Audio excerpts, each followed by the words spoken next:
It's hard to believe that the Honorable Minister Louis Farrakhan's performance of the Mendelson Violin Concerto was more than 40 years in the making and against tremendous odds. Though it took that long for the concert to come to be, the instrument has always been a part of the minister's life. The minister has 9 children. Mustafa is the 6th child. It just was natural. This is something that Dad did, and we knew, from children that this violin is very serious to my father, and it was off limits to the children. Nobody could go nowhere near that violin. Minister Louis Farrakhan, known by most people as the fire and brimstone leader of the Nation of Islam, a man who's refused to back down and apologize for standing up for what he believed was right and truthful and fair. A man who spent over 40 years communicating through the spoken word. But Minister Farrakhan also has a message for humanity through the art form he's been practicing for over half a century, since his mother gave him his first violin at age 6. He quickly fell in love with the instrument and dreamed of becoming a concert violinist. Over the years, he competed and won national and local music competitions, including an appearance on the Ted Mack Amateur Hour. It says here that you're a track runner at English High School and that you've equaled every record in school, right? Yes, and I hope to break some next year when I put on a little more weight. You do, huh? Yes. How about your violin? Can you play that as fast as you can run? Well, not quite, but I've got a lot to learn. I hope to break some records with this someday. You're just a champion at heart, aren't you? All right, what are you going to play? I'm going to play Charters by Monte. Monte's Charters. Ladies and gentlemen, Louis Walcott.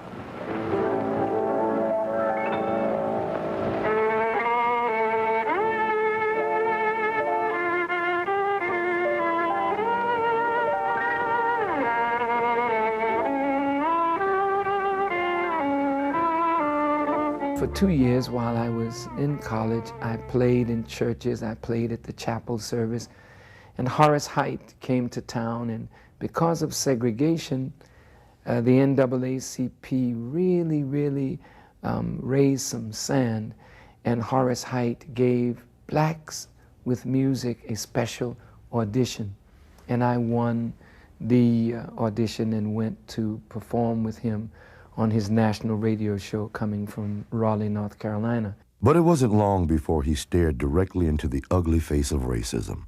Segregation, discrimination in America of the 40s and 50s were forces that frustrated and deferred Farrakhan's dreams, stacking the odds against him.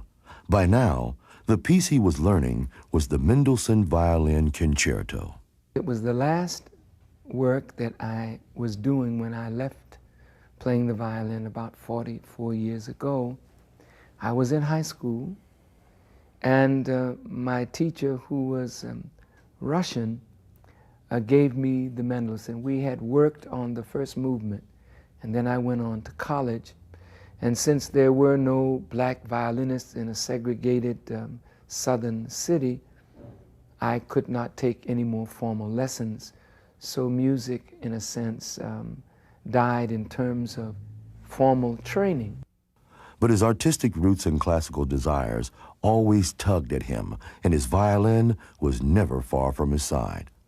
Then one day in 1955 in New York City, Farrakhan heard the Honorable Elijah Muhammad speak. Muhammad was the leader of the Nation of Islam. Muhammad's teachings of black pride and self-determination made Farrakhan feel that at last he had found justification for his existence as a man, and support for aspiring to heights the larger society said were out of the realm of reality for a black man. Elated at his newfound understanding, Farrakhan immediately joined the Nation. Shortly thereafter, Muhammad asked all the artists in the Nation to choose between entertainment and religion. Farrakhan chose his religion, believing that communicating the truth to black people was more important than his personal goal of artistic expression. Growing up, and as I got older, we used to always wonder why he didn't give any of his children any instruments to play. And you know, at that particular time, he said that the Honorable Elijah Muhammad said that as black people, we have enough entertainers, we have enough sports people. You know, we need to have more thinkers. He never again played his violin in public, and for the next 40 years, traveled literally millions of miles, speaking before tens of thousands of people at every location, dedicated to the enormous task of evening the odds and building a nation of people who are proud of their black heritage and determined to be the masters of their destiny. The culmination of his work came in February 1989, when he dedicated his beloved Chicago mosque. It was the pinnacle of his professional career, and during the celebration dinner, he finally had a chance to reflect on his own personal aspirations to be a concert violinist. And so began again a journey of beating the odds, a journey that, when completed, sparked a universal reaction from those who had had the privilege of being there. The Honorable R. Eugene Pencham. I was awed, I was flabbergasted, I was astounded, I was amused, I was astonished, I was pleased, all in one package, in one emotion, surprised. I didn't have the vaguest idea that he was such an accomplished musician. Before I was born, my father was in show business, and I never really got a chance to see my father perform in show business. So I always known him as Minister Farrakhan. And this was a good time for me to see my father in a whole different light, and I really enjoyed myself. The esteemed Dean and Music Professor, Willis Patterson. For the minister to have been able, after that long hiatus from active involvement with practicing and with the literature, to pick his instrument up in a few months and make an appearance before the National Association of Negro Musicians, first doing the Mendelson, and then later doing that magnificent concert that he did in Chicago, is really nothing fairly short of miraculous. Miraculous, astounding, astonishing, but most of all, it was a man challenging himself to do his best, to beat the odds, to never give up, and to reach heights that others felt he could not reach. At the dedication of our mosque, Miss Sylvia Olden Lee, who was a very well-known accompanist and master's vocal coach, accompanied a vocalist who sang at our dedication. And she came to the house for dinner, and there was a string quartet playing, and I just got inspired. Sylvia Olden Lee, a fixture in African-American music dating back some 50 years. Her father was the son of a slave. She got her gift of music from her mother, a fair-skinned, green-eyed black woman who turned down an opera career with the Met after being told that to take the job, she'd have to agree to pass for white. When the dinner wound down, someone walked up to him with a violin out of the case, and so I said, "Here goes mighty like a rose," or something. It was the most electric, it was brilliant, prestissimo, just flying and perfectly done. Dum, dum, bum, bum, bum, bum, bum, bum.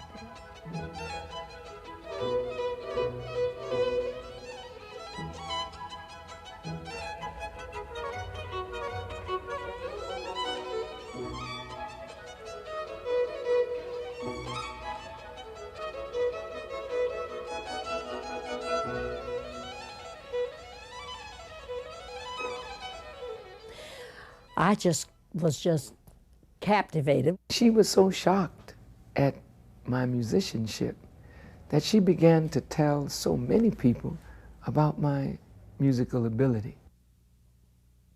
Among them, she told Dean Willis Patterson at the University of Michigan's prestigious School of Music. Dean Patterson, the music school's first black faculty member, has been there 27 years.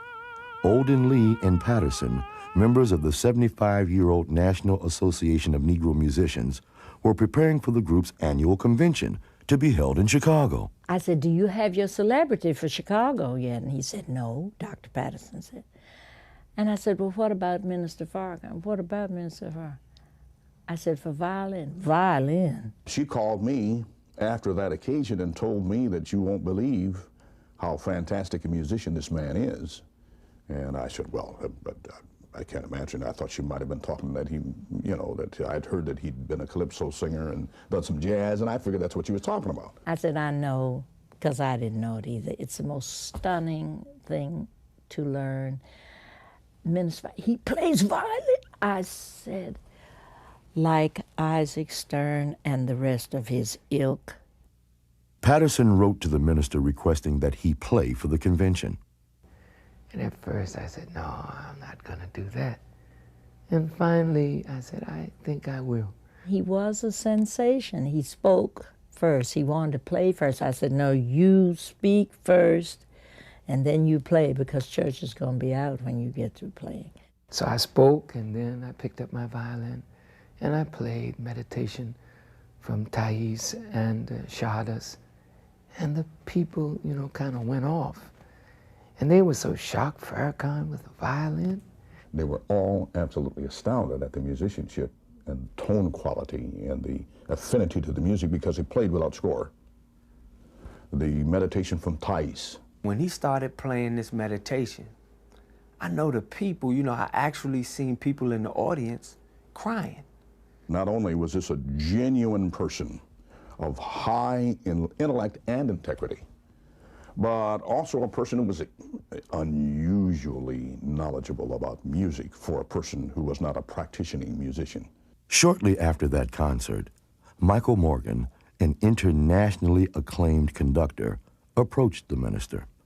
One of the preeminent African-American conductors of this century, Michael Morgan has conducted Italy's San Remo Symphony Orchestra, the New York Philharmonic, Austria's Vienna Philharmonic, and the Chicago Symphony Orchestra. You realize immediately when you meet him that the story is more complicated than you're getting just by watching your television. There's a more complicated person here. And so I met with him after that, and all he wanted to talk about was classical music. This was his real passion, because he really wanted a chance to talk about music, and it was wonderful. Morgan invited the minister out to play with his orchestra, the Oakland East Bay Symphony in California, hoping to bring more African Americans to classical concert halls. Later on, he put forward the idea that for his 60th birthday, he wanted to play the Mendelson Violin Concerto, because he'd been practicing it, and also as an example to the next generation, to the very young, how important he feels it is to study music. I feel it's time for me to give this gift to our people and to inspire young people who may not understand or love classical music, and hopefully to open the door to young black artists to the concert stage. Former Chicago Mayor Eugene Sawyer helped bring the concert to life. A longtime civil rights activist and a confidant of the late Chicago Mayor Harold Washington and of Jesse Jackson, Mayor Sawyer has devoted much of his life to uplifting the conditions of African Americans. Mayor Sawyer served on the concert committee, now named the Friends of Muhammad University. There's a strong sense of support in the African American community for the minister. We understand what his position is here, what he means to us, and what he means to young people. We need some role models for young people to look up to, and we felt he was one of those role models. The man expresses a belief in the ability of human beings to rise to a higher level than that which, unfortunately, many persons in our society believe him to be bound by. So the concert is planned as a benefit for Muhammad University. I believe he chose Mendelson because, I mean, that's all I ever heard him play. You know, when I was a child, I'm sure with a person of that ability, he could have played something else, but that was something, I mean, it was just right that he played the Mendelson, because this is what, I think all of my brothers and sisters, that's all we used to hear. Chicago businessman Spencer Leak chaired the Friends of Muhammad University. Leak has also spent much of his career championing the rights of African Americans. The minister at this time was studying the violin, planning for some opportunity to display his musical talent, having made the commitment to his teacher that he would do Mendelssohn's. And so we just, I guess everybody brought all of those composites, those components together and said, why don't we celebrate the minister's birthday with a concert, and let's do it for the benefit of the school. And consequently, the idea was born out of that. People who were really concerned about getting things done in our community to make a difference and make a change, and also about getting the minister's position and posturing him and having people to understand that he was concerned about our problems and wanted to do something about them. Our image of the minister was this dynamic leader of the Nation of Islam, and we just could not fathom that he could play a violin, and not knowing how well he could play, we were just curious, and so I think that added to our excitement over having giving it. A lot of folk really looked at the idea of the minister doing the concert. I would imagine a lot of people said, I mean, the minister playing a violin, what happened to the revolution? Farrakhan then began the enormous task of preparing and perfecting the concerto.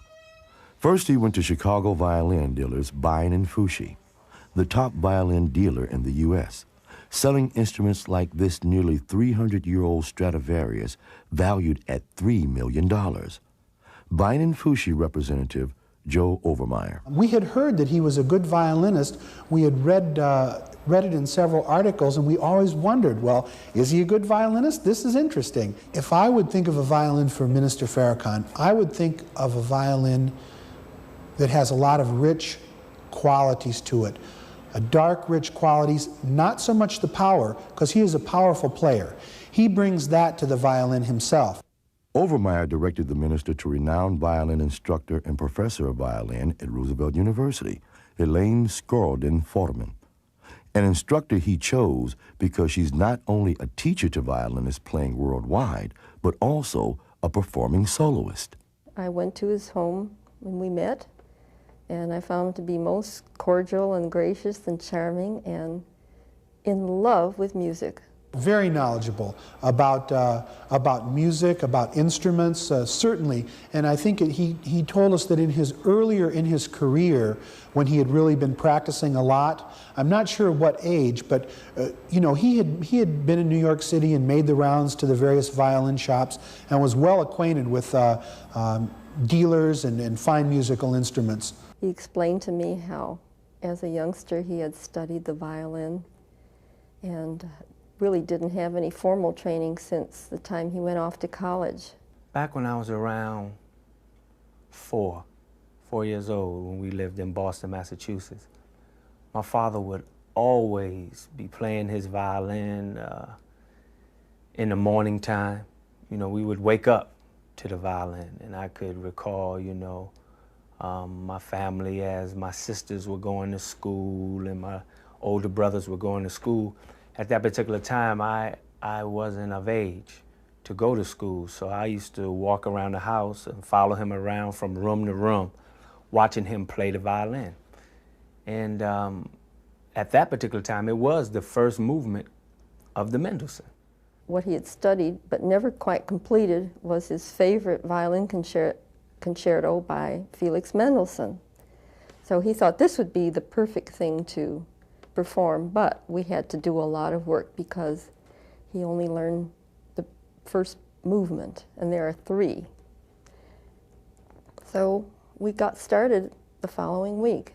What was so very interesting was the fact that the minister picked a concerto by a Jewish composer, and all of his most admired violin virtuoso artists were all Russian Jews, and also so was his teacher. I think back in Boston, must have been from the name that he gave I can't quite remember his name, and so am I. Foreman says she knew immediately that the minister had great talent. When you see someone who does something who's very talented, you can see it right away, you can hear it right away, that they have this inborn natural talent. And that was very evident in the way he played. But she was concerned that someone with such a busy schedule could find the hours and hours of time needed daily to practice. He told me he would find the time. He said he got up very early in the morning and did his practicing almost before doing anything else. And he was very dedicated to this project because he knew that it couldn't possibly happen without the kind of time and dedication that he was willing to do for it. Foreman coached the minister for 18 months on a piece that for many violinists is impossible to master. It's sort of like the plateau. If someone can perform the Mendelson Violin Concerto, they've gotten some kind of status as being a violinist rather than only just a student. The minister worked hard to master difficult passages like this one.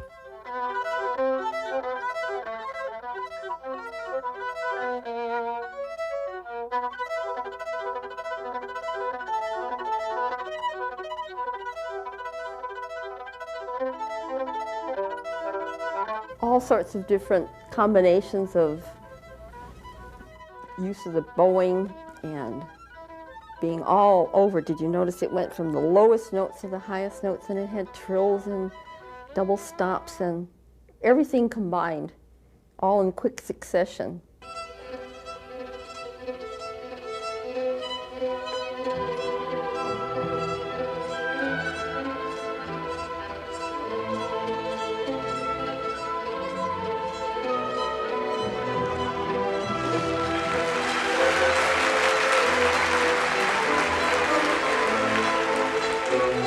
Meanwhile, the concert was coming together. Michael Morgan agreed to lead the orchestra. The things that made this concert so important was that the minister wanted to show as an example to the young people that follow him how important he feels classical orchestral music is. And all of that really ties very well into the whole notion of developing new audience, and this is really the mission for American orchestras, in fact orchestras all over the world now. One comment he made was that, you know, sometimes when people aren't exposed to this kind of music, there's really a lack in their lives. And here, if we could talk about classical music and expose young people to it, and it would have more an uplifting effect and kind of broaden their horizons. And this is what the angle he was coming from and what interested him. And that was another reason it was important to do this concert as an example to younger people of what can be accomplished when you spend a life even as a devoted amateur. Next, the group tried to secure the Chicago Sinfonietta, playing here at Orchestra Hall as the orchestra. The Sinfonietta was designed to give African Americans and other minorities an orchestral experience. At first, the group agreed, but problems soon surfaced. We thought that we had an agreement, if not in actuality, in principle, with the committee representing the Chicago Sinfonietta. However, we found out subsequent to that there was some problems that had arose from certain members of the committee supporting the Sinfonietta, in that they felt that the minister might be, and they used the term might be, controversial, so controversial that the Sinfonietta could possibly be compromised by accompanying the minister. Their refusal or their denial, we felt was not consistent with their charter. However, because we chose not to confront them, we did not deal with that issue at the time. Not wishing to harm Orchestra Hall, the Sinfonietta, or the conductor, the minister decided against further action. Instead, Leake and the committee members asked the Sinfonietta for a meeting. Emanating out of that discussion was the formation of an independent orchestral group for the purpose of accompanying the minister. Some of the musicians in that group were musicians who played for the actual Sinfonetta. If you have a chance to even make an attempt to make things better, you have to take that chance, and you have to go after it. And I think everyone on the stage understood that. The Honorable R. Eugene Pincham, a retired justice of the Illinois Appellate Court and staunch civil rights activist. His career is spotted with the achievements for the rights of humanity. When people in a position of that power to use their power to give vent to their personal attitudes about people rather than for the purpose which the man is performing is out of line. I think it's inappropriate. If Minister Farrakhan has said something that offends these people, I think it's out of line to say to him, to say to other people, that you cannot participate in a concert with him because he has said something with which we disagree. I think that's totally inappropriate. I was on the phone every day to one side or the other talking about this concert. If the hostility towards Minister Farrakhan arises out of the fact that he is a Muslim, and there has been a historical feuding between the Muslims and the Jewish people, then it ought to be defined as that. It ought to be defined in religious tones. We did not want to make a racial incident out of this, so we were concerned that we'd have an integrated group of musicians playing for the minister, and that did happen. The minister, for a lot of people who do not know, is a very humble man, and he did not want any confrontation, especially at this time. We were trying to build bridges. For those of us who participated in this concert, it was meant to be the tiniest of little steps in the right direction. But even a tiny step in the right direction is far better than either standing still or taking a step in the wrong direction. Everybody was just focused on what the good that it would do, not only the musical aspect of it, not only the what it would do for the university, but what it would do to bridge the gap between the black and white community. Music to bridge gaps and open doors. Father Michael Pfleger, a longtime devotee to human rights. Father Pfleger has spent his life crusading against negative influences in the African American community. The head of a Catholic congregation in the heart of one of Chicago's African American neighborhoods. A strong supporter of the use of music to heal wounds, he and Farrakhan have worked to bring people together. I think the music will open some doors, and there were some people who will come, maybe come to a concert, maybe listen to a tape, or maybe see a different side of a Farrakhan because of the music. So some people will open doors, and it will open some avenues. But I think still every individual has to make that conscious decision to want to know what you have to say and hear what you have to say, and then decide for myself. Finally, an orchestra was formed and named the New World Symphony Orchestra under the direction of Maestro Michael Morgan. It was composed of members of the Chicago Sinfonietta, Lyric Opera, and the Chicago Symphony Orchestra. All the while, the minister kept up a vigorous pace, an extensive travel schedule, visiting numerous cities each month, speaking to sellout crowds in the U.S. and abroad, and taking his violin on the road with him so that he would not miss an opportunity to practice.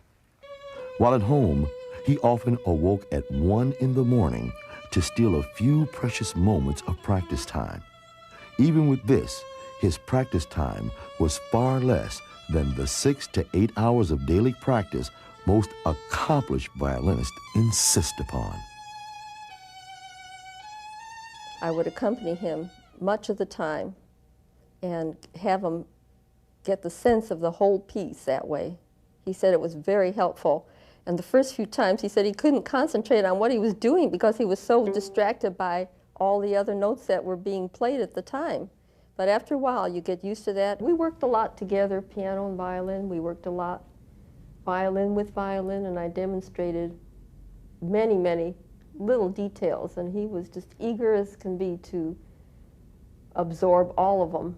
The minister mastered the difficult passages.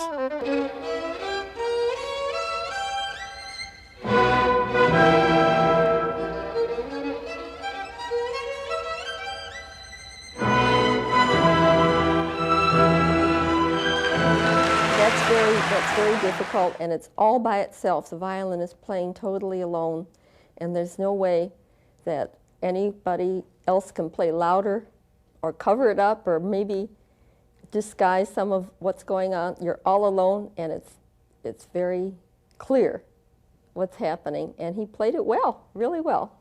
By April of 1993, the minister was ready for a warm-up concert. The place was Winston-Salem, North Carolina, where he'd won the height competition 40 years earlier. The Winston-Salem warm-up went well.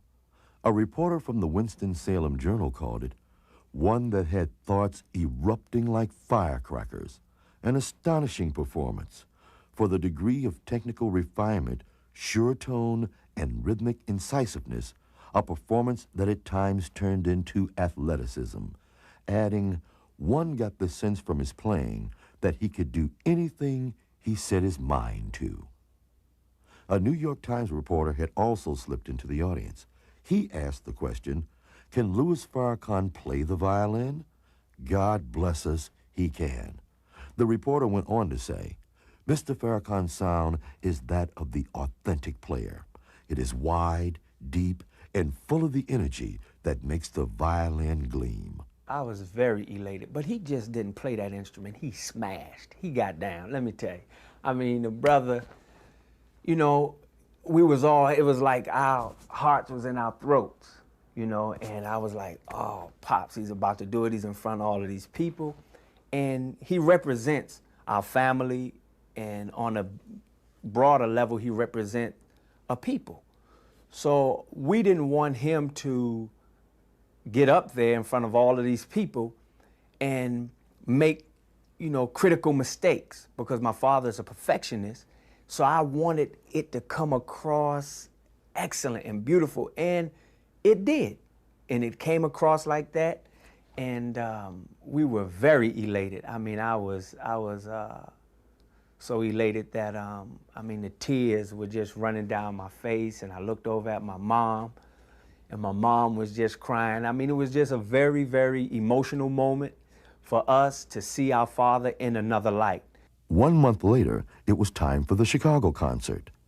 The minister spent the early part of the day practicing at home, then arrived at Christ Universal Temple for a much-anticipated performance, and a sold-out crowd awaited the sound of his violin. A lot of these people had, obviously, some of them had not gone to an orchestra concert before, and were extremely excited to see that, because there's nothing like live music, there's nothing like a live orchestra, and they were very excited to see the whole orchestra here, and then also to see that the minister was going to play along with us. It was just practically overwhelming, and you could feel that electricity from just radiating up from the audience. I want them to get another view of my father.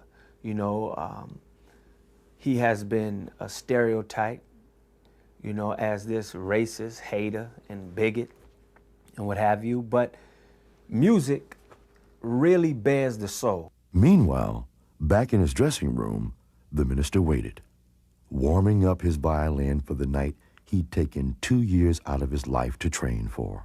He said he had the jitters a little bit. He's been in front of audiences before, but he never had to play the violin in that context with a professional orchestra. And Michael Morgan, of course, at the time was the assistant conductor of the Chicago Symphony. So this was real big-time stuff. I would say not nervous to the point where you just like a basket case or something like that, but he was definitely, this is something that he has not done in over 40 years. I seen in his eyes that he was very, very, very focused. Like before he goes out and do a major address, that he was focused, and I knew, I prayed that God be with his fingers, that he does not forget, parts of the Mendelson and mess around and jump from the first movement to the third, And then it was time. The audience was awestruck. That night, people were watching the concert, and at some points during the concert, they would clap, not knowing that you shouldn't be doing this and interrupting the artist or his train of thought. But the fact that they were so proud and happy to see him being able to do that and get into those situations where he was really getting down, as black folks would say, playing the violin. The minister's family anxiously hanging on every note. I have seen him on many occasions get to this particular passage and mess up a note, and I can see in him, because he always like, we praying. Oh, God, please, make the minister successful with this particular passage.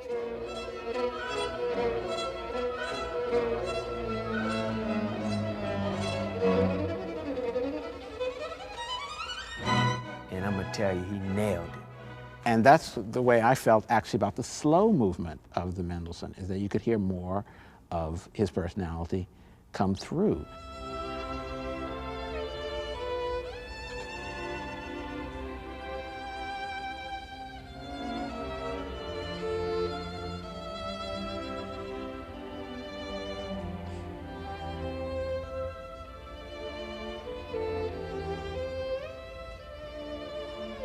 And this was what it was important for the people who were here to see. Because even if you've seen someone speak, and even if you've seen them talk on whatever subject you see them talk on, if you hear someone pick up an instrument and play it, you hear a part of their personality that you cannot otherwise access. It's the part of their personality that can't be put into words. That's why they have to pick up an instrument.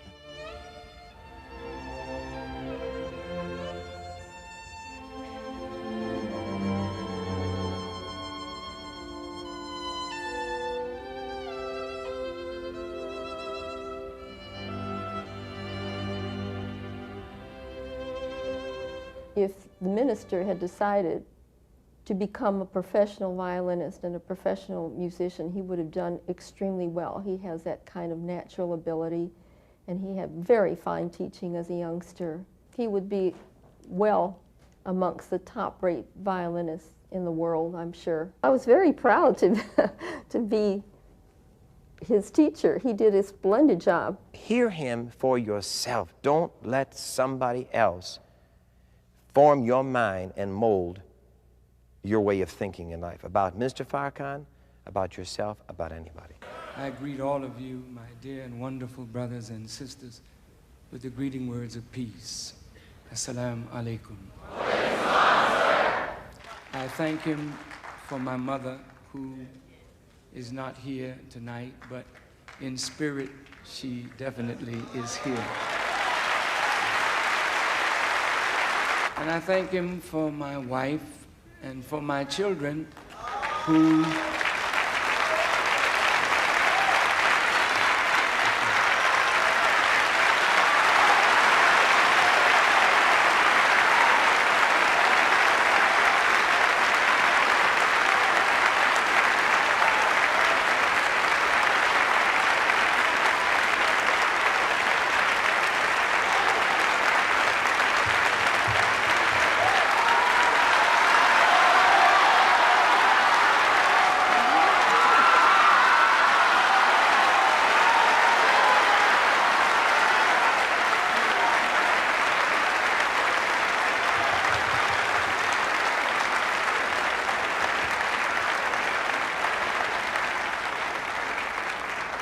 my wife has put up with me.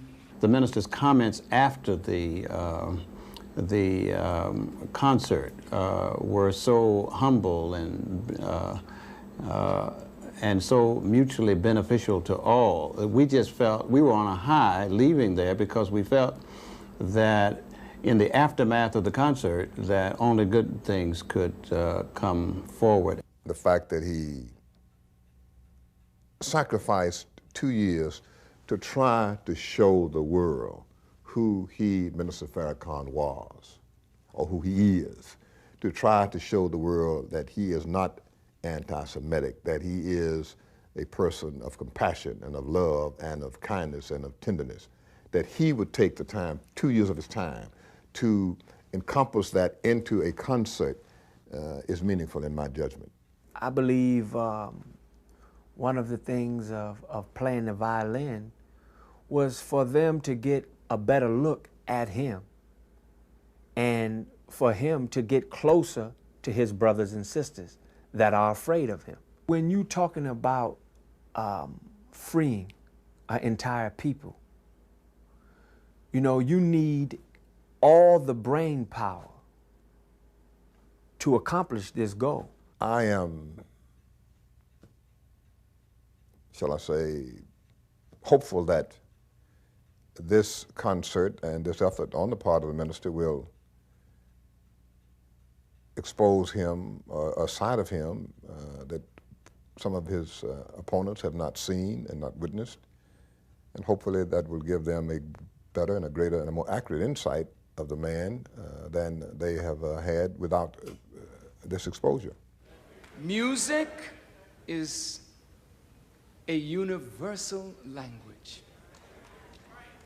And just as every note has a different vibration, every human being vibrates differently.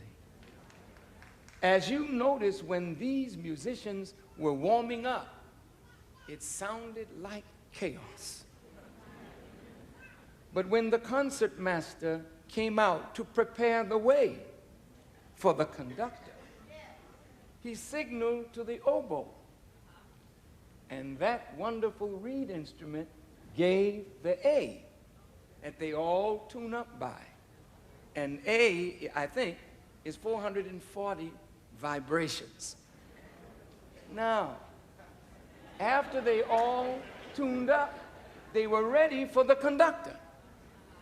Now, the conductor's job is to know the score of everything that was played tonight and to interpret that score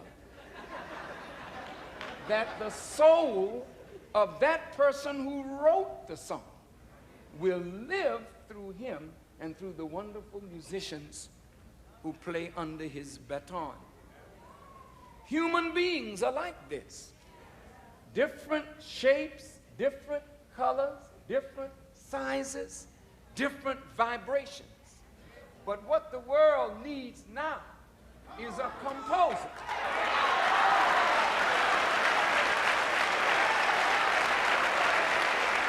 A divine composer who can put human beings together on the staff of life so that we don't vibrate creating dissonance and discord, but vibrate creating harmony and unity and peace.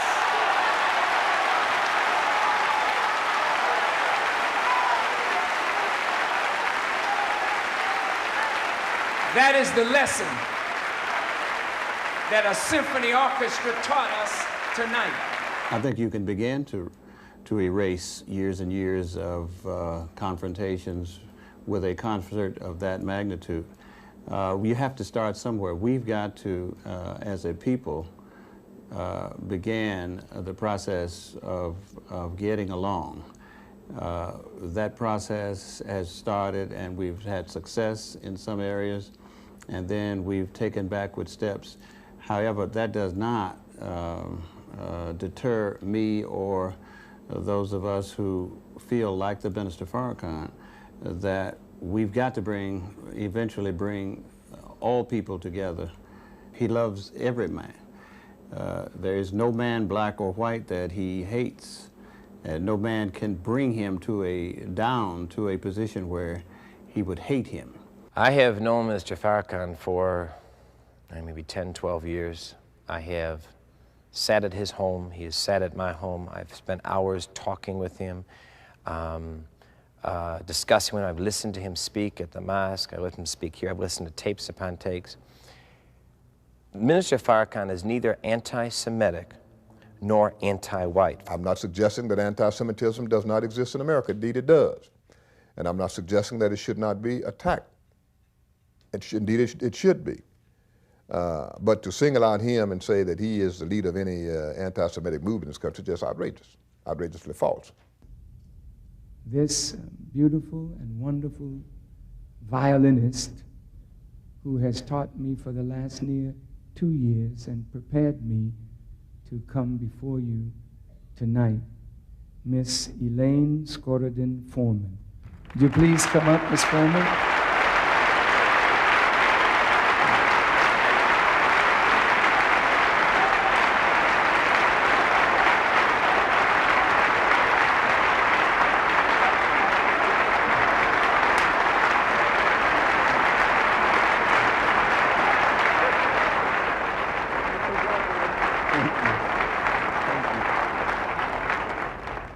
Miss Foreman is Jewish, and this is a real testimony of black-Jewish relationships.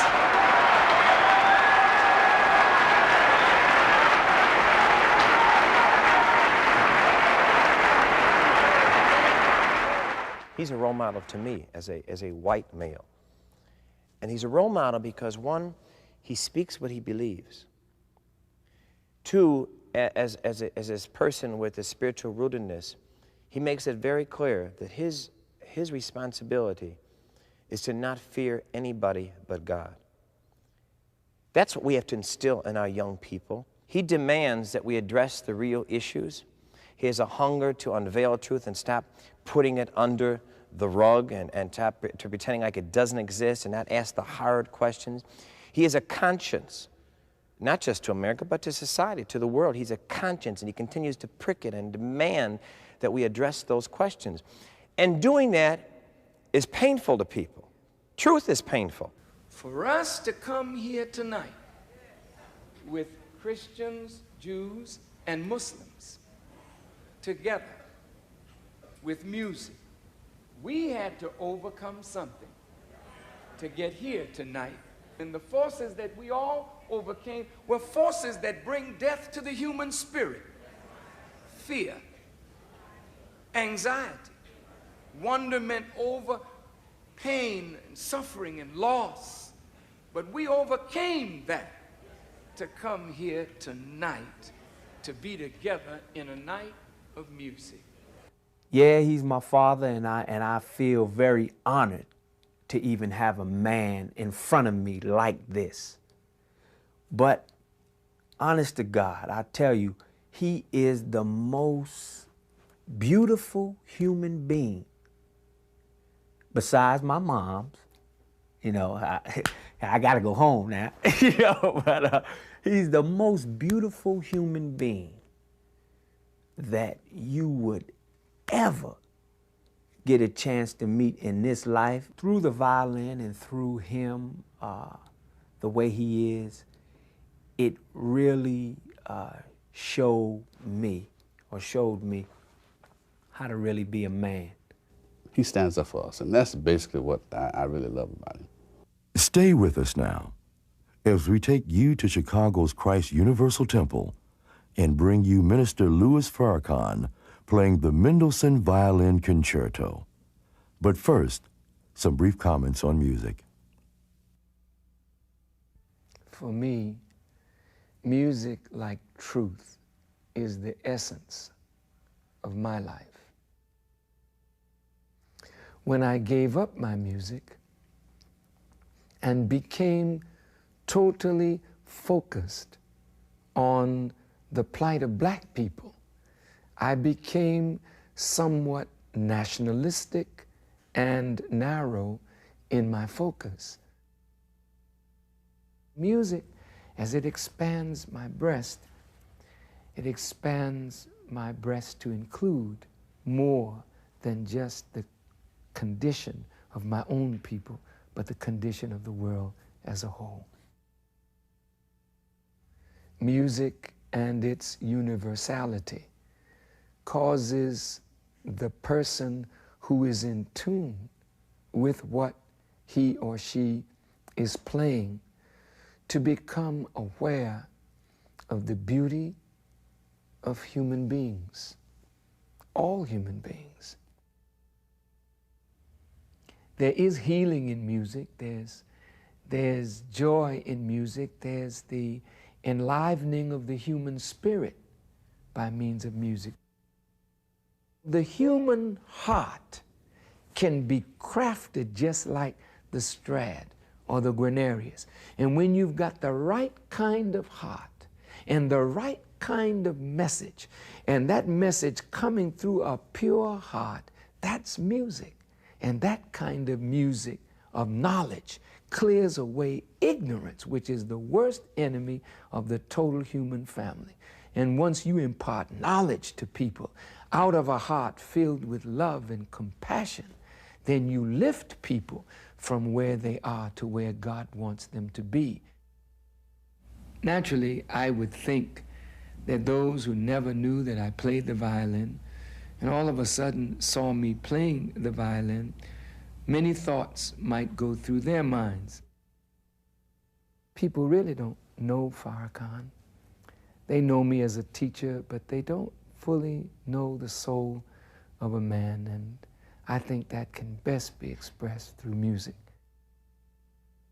Mendelson is a favorite of mine, and it matters not to me whether he's Jewish or Christian or Muslim or atheist or agnostic.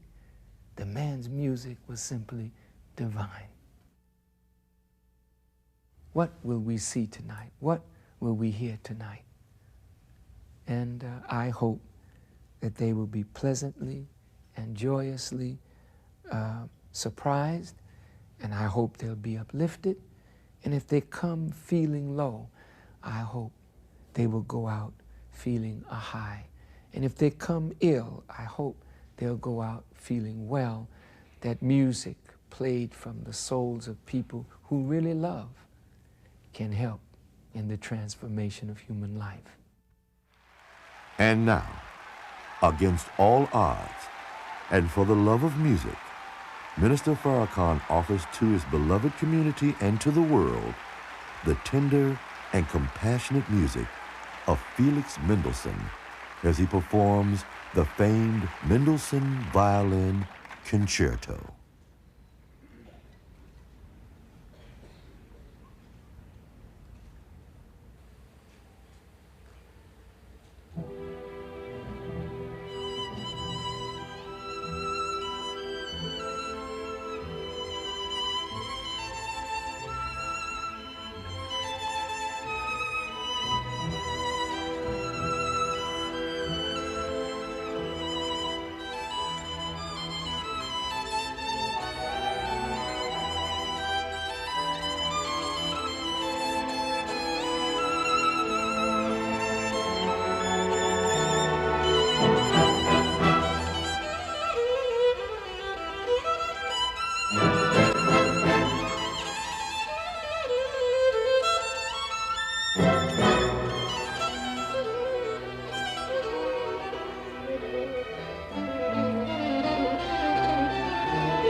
Art is a healing force throughout the world.